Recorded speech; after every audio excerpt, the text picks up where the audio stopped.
Des de terra, la catedral de l'Empordà. El mar ens porta pels canals d'Empuriabrava. I des de l'aire veiem tot el terme. Són 3 maneres de visitar Castelló d'Empúries, a l'Alt Empordà.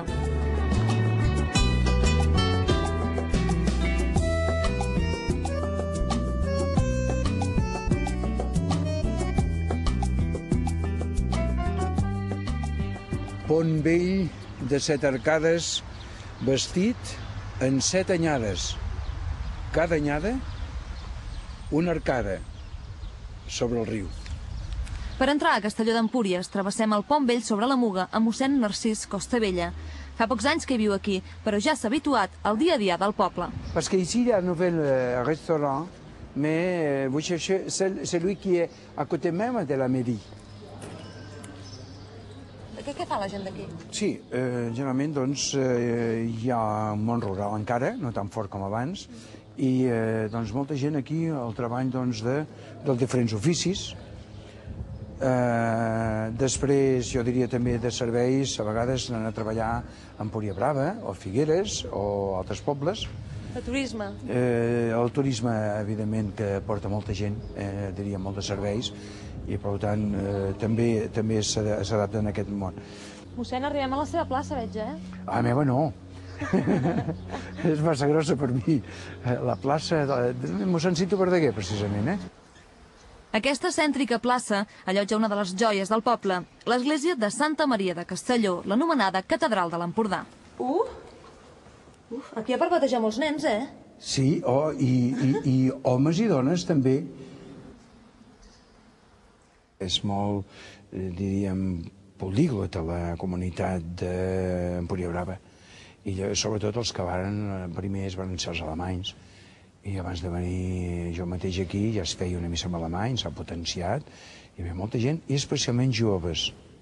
Llavors fem també una missa en francès a Empuriabrava, alguna en castellà, també a l'estiu, i sobretot moltes celebracions.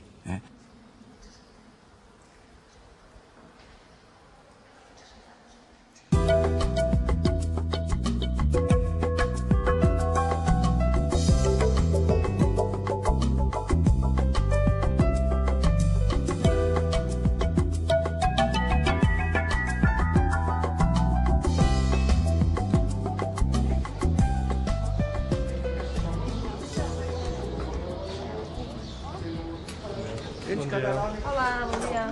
Hola, Coca-Cola? Sí.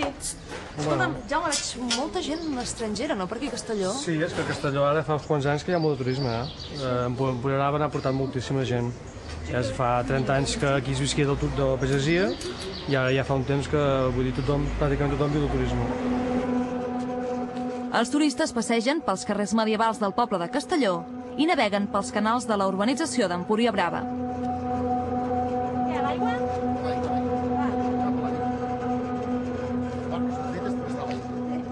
Un día mucho trabajo puede 80, 100 barcos, o 110 máximo. ¿100 barcos? Sí. ¿Poner y sacar? Sí, todo lo que viene, para cargar y para poner al agua. Depende de los días, el mes de julio, cada día 80 casi. Una iniciativa privada va portar a fer una entrada a mar, que ara sortirem, i aleshores fer una marina amb una sèrie de canals, amb 30 quilòmetres de canals navegables, lògicament canals residencials, amb els quals hi havia la casa, el canal, i això va ser una idea que semblava descabellada en aquell moment i que ara amb els anys trobem hasta que és petita. Com abans era pràcticament, no diré el 100%, però el 80% alemany, ara sí que tenim una diversificació, hi ha molt nacional de Barcelona, de Rodalies de Barcelona, que és un client també molt important. L'Albert és el cap comercial d'Empúria Nàutic, una empresa que posa a punt embarcacions usades i en venda noves. Ha vist com moltes hectàrees de camps i aiguamolls es convertien als anys 60 en la marina més important del Mediterrani. Empuriabrava, el segon nucli important de Castelló, acull unes 100.000 persones cada temporada i dona feina a molta gent del poble. Mecànics, hotelers, restauradors, jardiners... Tots tirem del mateix carro. O sigui, qui ve als aiguamolls? Gent de fora, turisme. Qui ve a Empuriabrava? Gent que ja tenen les seves cases però que són de fora. Qui ve a Castelló d'Empúries? També gent que no són ben bé del nucli. És a dir, tot això és un tema turístic, i aquest tema turístic, que és un dels més importants de Catalunya, vull dir, és el que fa la prosperitat d'aquest país.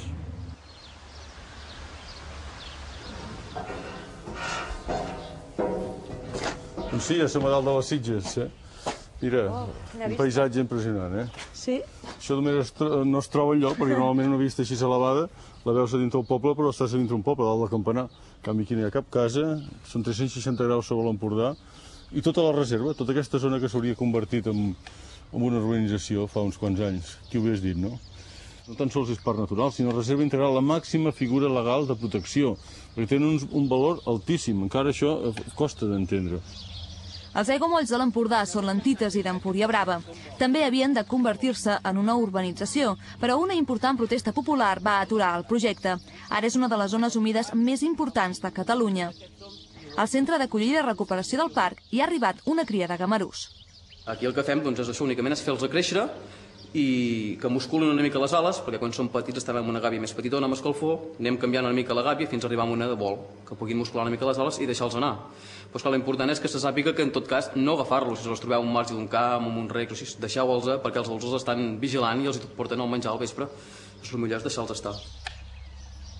I la gent de la zona us coneix, us porta animals, us ajuda? Sí, de fet, els ingressos aquí no són per moltíssima gent, des de forestals, a Mossos d'Esquadra, particulars, moltes vegades també, gent que se'ls troba per anant a caminar, sobretot els caps de setmana, que és quan hi ha més volum de gent que surt al camp, és quan ens en ingressen més també.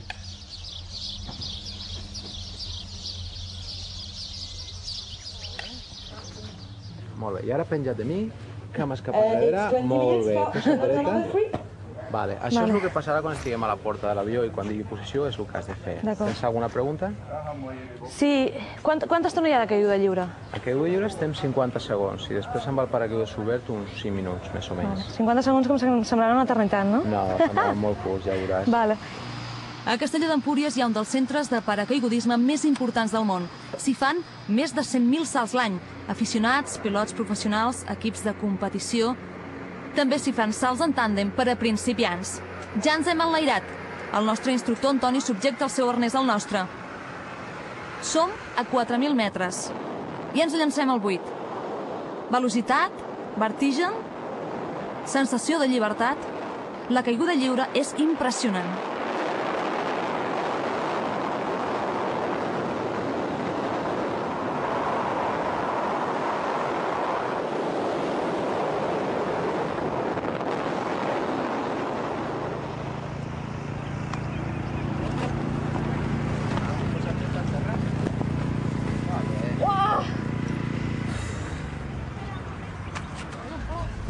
Bueno, ostres.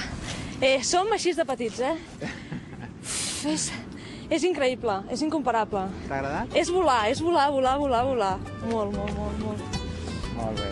La caiguda lliure és una pujada de tot. I després l'altre és que és volar, és que ets un ocell. Genial.